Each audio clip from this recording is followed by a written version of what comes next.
Selamat sore teman-teman. Nama saya Yoza Pratama.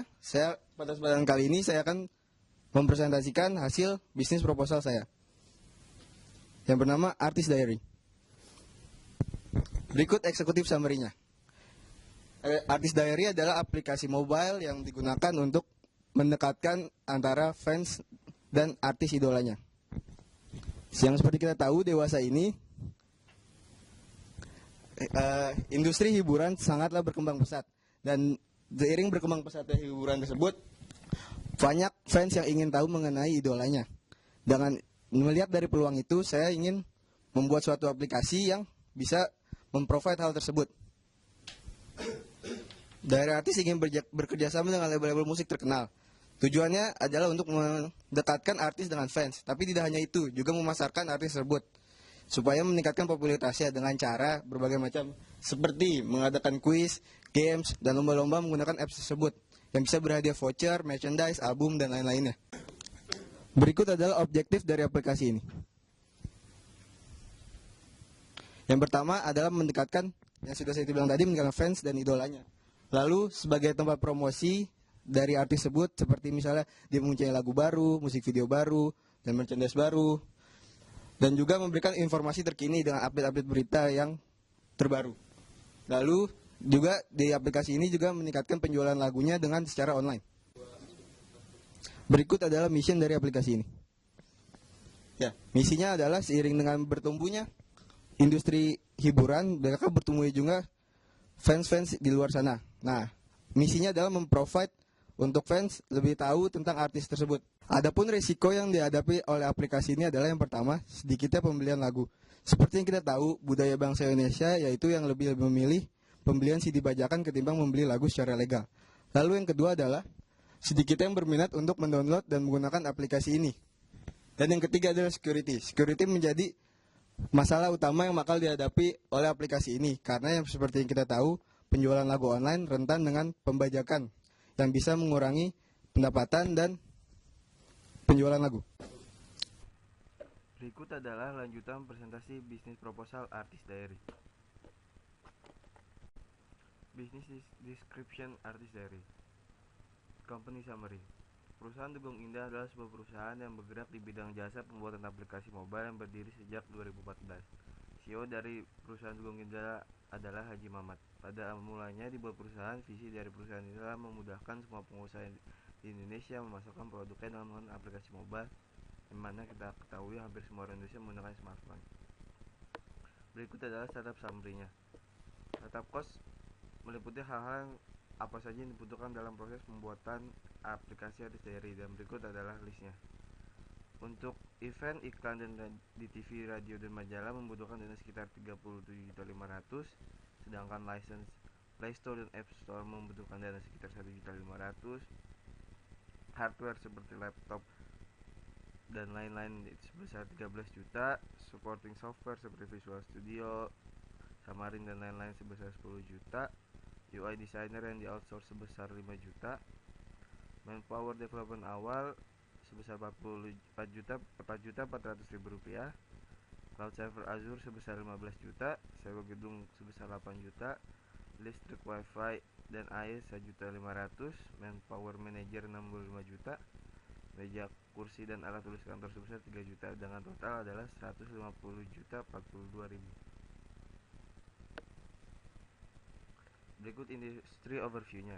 Industri teknologi informasi merupakan industri yang berkembang sangat pesat dalam 10 tahun terakhir.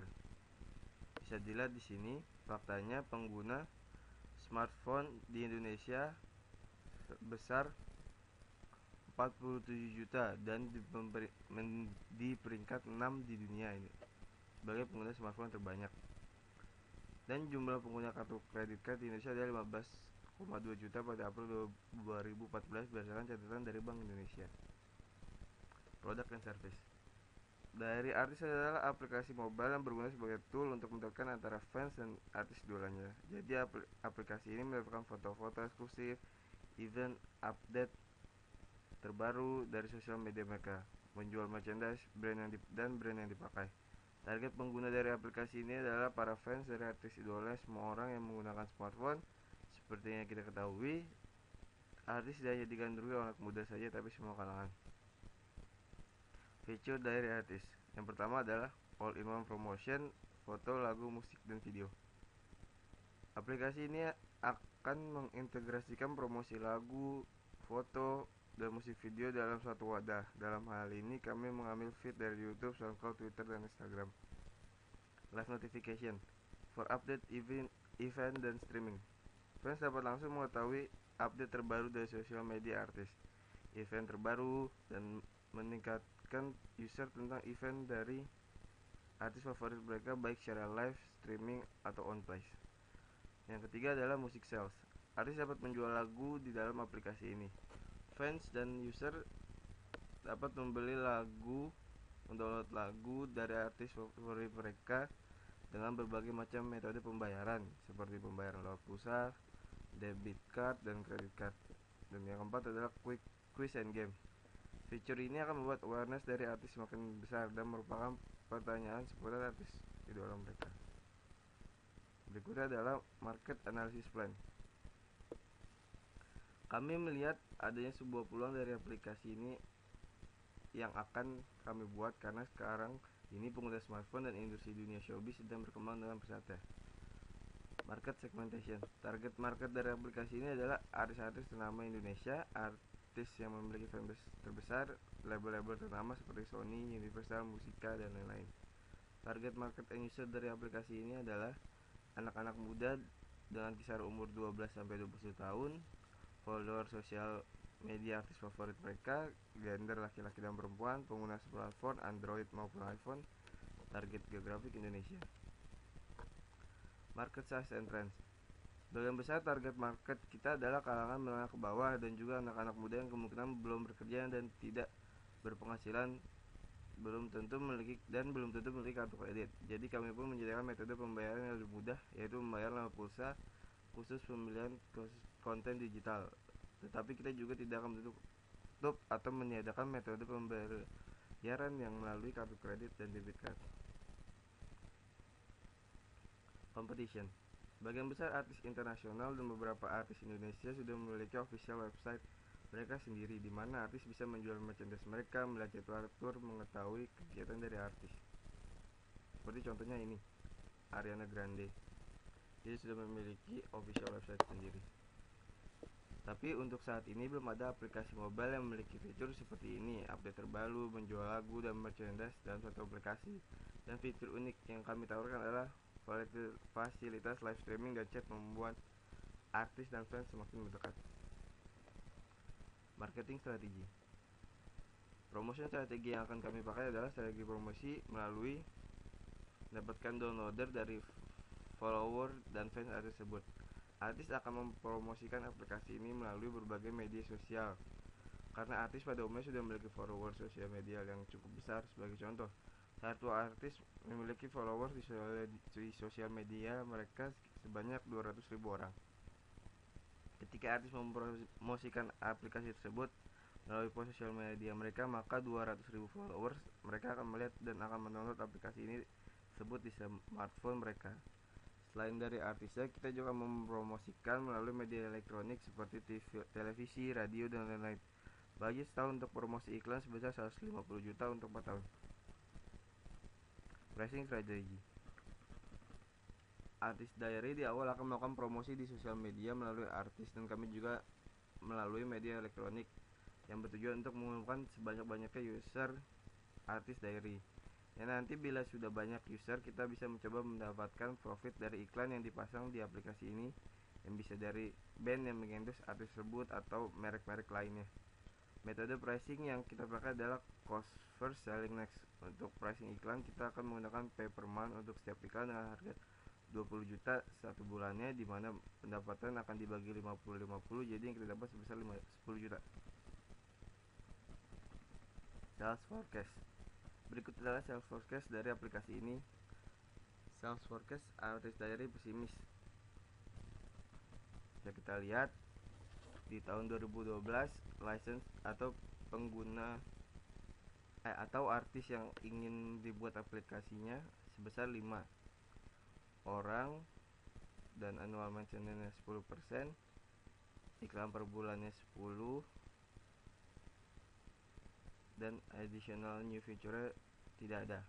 Nah, unit price sebesar license 50 juta, initial cost pembuatan aplikasi 60 juta, annual maintenance 10%, additional feature 0, iklan per bulan 1 juta.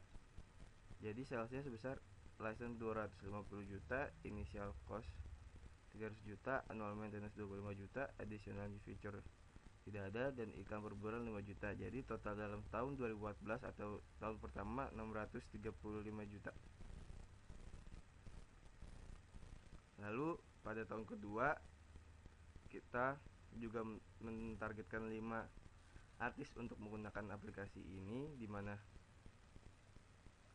annual maintenance-nya 10% tetap, additional new ada, tapi karena udah tahun kedua jadi ada additional new feature, dan iklan per bulannya juga tetap.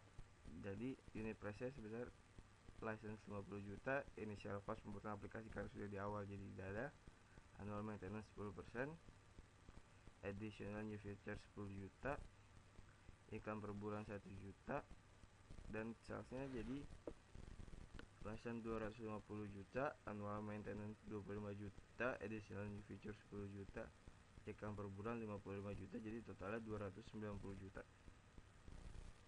Sama juga di tahun 2016 seperti itu.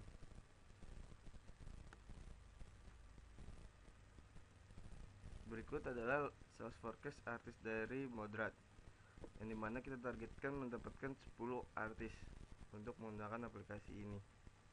Jadi kira-kira total yang bisa kita dapat adalah 1.189.500.000 rupiah yang bisa kita dapat di tahun pertama, dan 590.500.000 di tahun kedua, dan sama 590.500.000 di tahun ketiga. Dan yang untuk sales forecast artis dari Optimis, kita mentargetkan mendapatkan 15 artis untuk menggunakan aplikasi ini. Jadi totalnya dalam tahun pertama adalah 1.395 juta, dan tahun kedua 845 juta, tahun ketiga sama 845 juta.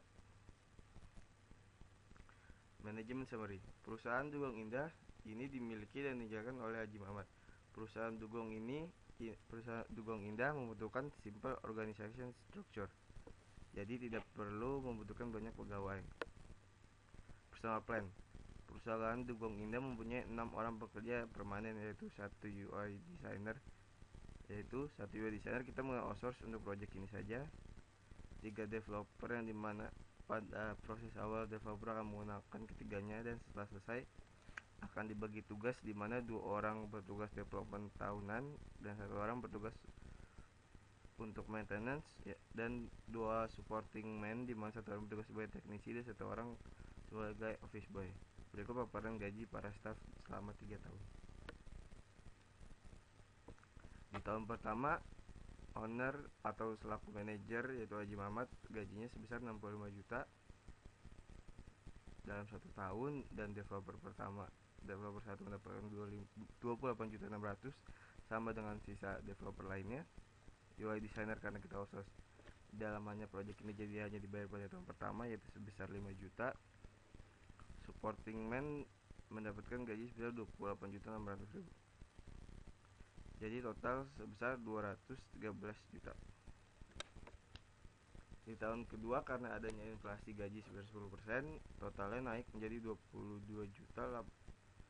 228.800.000. Dan 2017 karena terjadi kenaikan lagi, totalnya menjadi sebesar 251.680.000. Ya, project management. Bisa kita lihat manajemen function, ada manager, developer ada 3, UI design, teknisi, dan office boy yang ada dituliskan namanya dan strong and weakness yang mereka punyai. Financial plan. Berikut adalah detail dari financial plan kami untuk 3 tahun ke depannya. Projected cost. Yang pertama adalah marketing cost untuk event dan iklan, dimana price yang kita berikan adalah 20 juta setiap tahunnya. Tapi karena adanya kenaikan inflasi sebesar 10%, jadi di tahun kedua berubah menjadi 22 juta, tahun kedua menjadi 24.200.000, dan tahun ketiga menjadi 26.620.000. License dalam Play Store sebesar 1.500.000 selama 1 tahun. Jadi pengeluaran tetap di setiap tahunnya adalah 1.500.000. Hardware seperti laptop dan komputer sebesar 13 juta. Karena ada yang maintenance hardware sebesar 10%, jadi di tahun pertama ada penambahan dana sebesar 1.300.000 dengan sama di tahun kedua dan tahun ketiganya. Berikut adalah supporting software. Dana yang kita keluarkan adalah 15 juta untuk supporting software, dan maintenance supporting software sebesar 15%. Jadi pada tahun kedua akan ada penambahan dana sebesar 2.250.000, dan tahun ketiga sebesar 2.475.000. Yang lalu selanjutnya adalah UI design yang kita outsource, dan gaji yang perlu dibayarkan adalah 5 juta. Main product development awal berjumlah 2 orang, dan satu orangnya digaji 2.300.000 rupiah, jadi totalnya 4.600.000, dan hanya diberikan pada tahun year 0 atau year pembuatan. Lalu selanjutnya adalah manpower product development tahunan sebanyak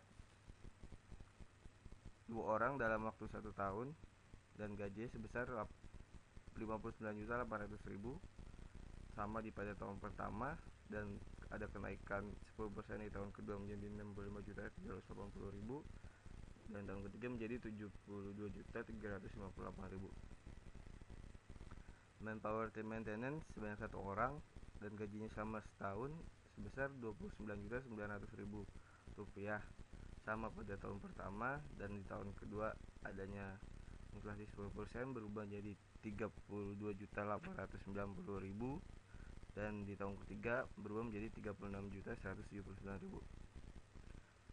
Manpower owner atau manajemen gajinya sebesar 65 juta selama 1 tahun, dan sudah diberikan pada year 0 atau year pembuatan.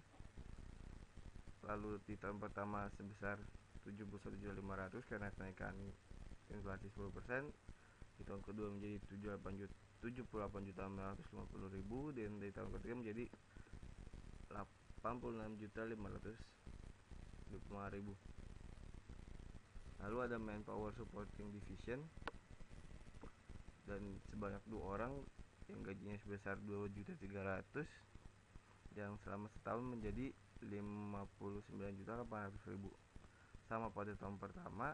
Lalu ada kenaikan di tahun kedua menjadi sekian, dan juga ada kenaikan di tahun ketiga menjadi sekian. Lalu ada biaya rent atau sewa gedung sebesar 8 juta setiap tahunnya, dan cloud server sebesar 15 juta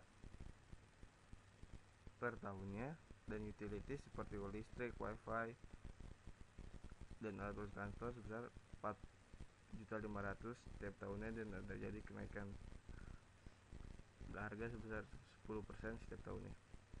Jadi total pada tahun pembuatan sebesar 140 juta 100.000, dan ditambahkan dengan risk atau resikonya sebesar 20% menjadi 150 juta 42.000, dan di tahun pertama totalnya menjadi 274 juta 176.000, dan di tahun kedua menjadi 301.257.000, dan di tahun ketiga menjadi 328.751.000, dan total penambahan dari keempat tahun itu tersebut adalah 1.054.226.100. Berikut adalah sales forecast-nya. Yang kita dipakai di sini adalah sales forecast untuk pesimis, dimana hanya 5 artis yang memakai, dan hanya ada 10 brand yang memasarkan brandnya di aplikasi ini. Jadi total kira-kira pendapatan di tahun pembuatan adalah 0, dan di tahun pertama adalah 730 juta, dan di tahun kedua 680 juta, dan di tahun ketiga 730 juta.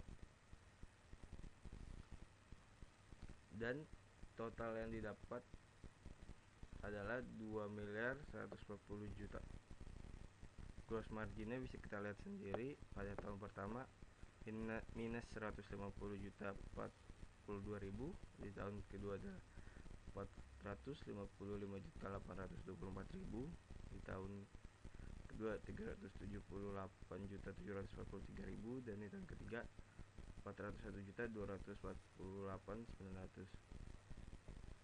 Nah, berikutnya adalah total marginnya. Jadi di tahun pertama ada 60%, di tahun kedua 80%, di tahun ketiga 82%.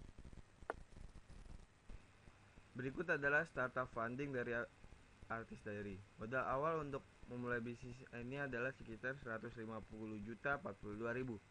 Jumlah ini merupakan hasil penjumlahan dari kebutuhan di tahun pertama, yaitu hardware, gaji karyawan, sewa gedung, marketing, dan lain-lain, yang dimana kapital yang dipunyai Haji Mamat sebesar 50 juta.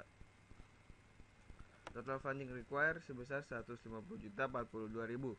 Running cashnya yang dipunyai 30 juta, liabilitiesnya sebesar 150 juta 42 ribu, dan kapital yang dipunyai Haji Mamat sebesar 50 juta.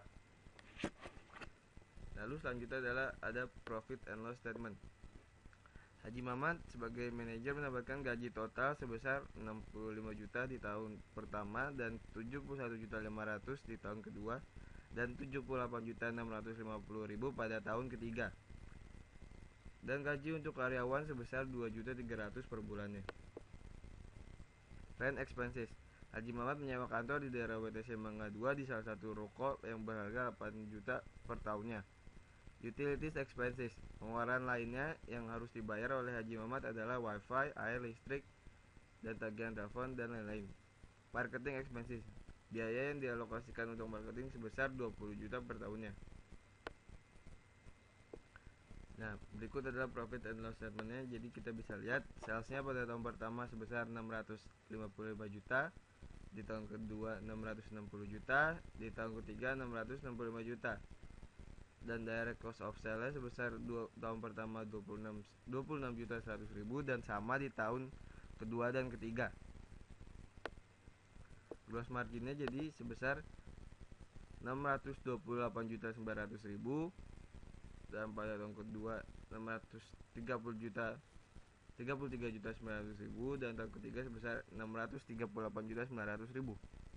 Expensesnya adalah untuk payroll sebesar pada tahun pertama 213 juta, pada tahun kedua 228 juta 800 ribu, dan pada tahun ketiga 251 juta 680 ribu.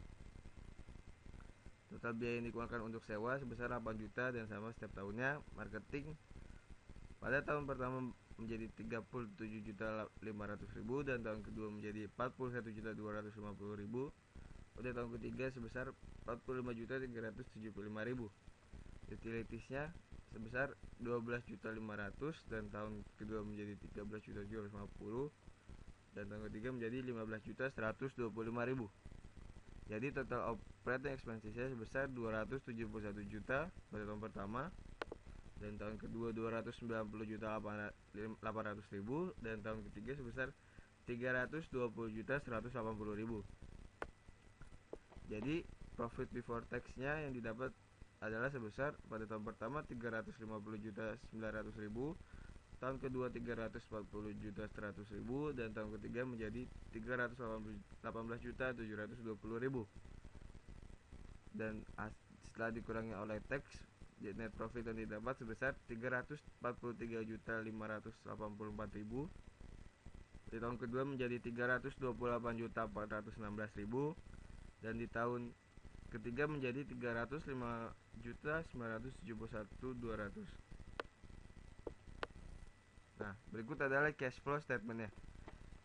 Cash receive dari sales sebesar pada tahun pertama 655 juta, dan tahun kedua 660 juta, dan tahun ketiga 665 juta.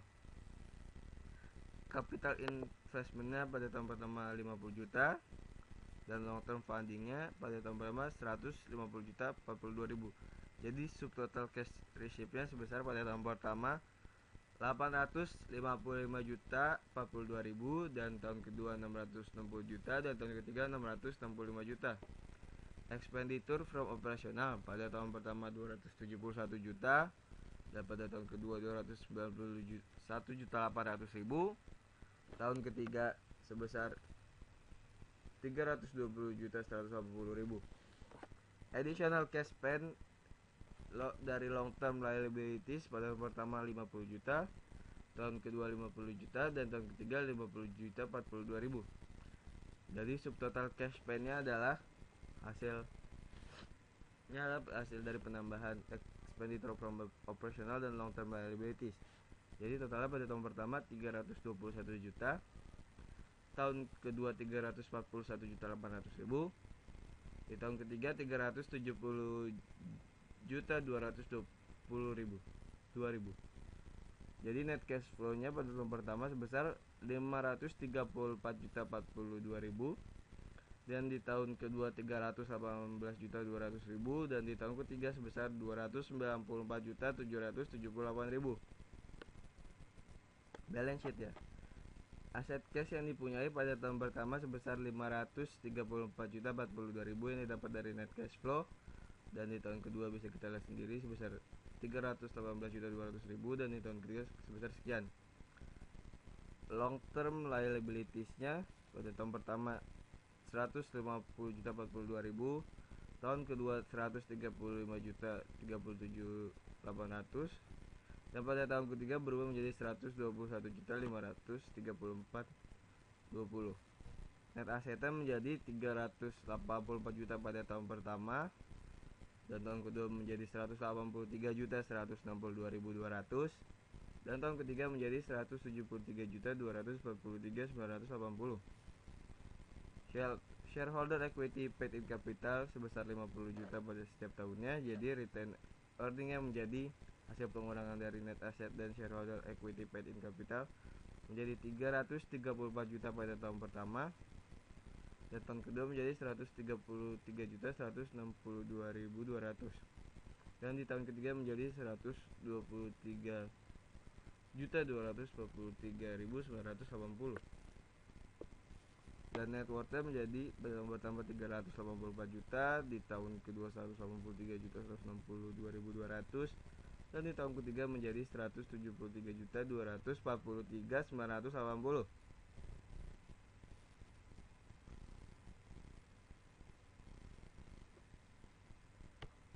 Ya, selesai sudah presentasi saya. Mohon maaf bila ada kekurangan dan terima kasih atas partisipasinya semuanya. Yose Pratama, sign out.